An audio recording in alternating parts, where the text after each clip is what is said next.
Welcome to the Gen 7 family of products. Your Monaco stroller combines luxury, style, convenience, and safety for pets up to 60 pounds. You don't need any tools to assemble your Monaco. Everything you need is in the box. So let's get started. First, attach the rear wheels to the axle. Hold the wheel firmly. Depress the center as you slide onto the axle. You will hear the wheel snap into place. Then release. Pull gently to confirm it's locked into place. Repeat with the second rear wheel. With the stroller frame upside down, point the brake bar toward you. Slide the black plastic sleeves of the axle onto the frame until you hear a click. Pull gently to confirm the wheel is locked. Next, slide the front wheel onto the front wheel post until you hear a click. Pull gently to confirm the wheel is locked.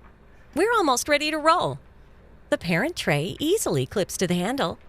Align the holes on the sides of the tray to the pins on the frame.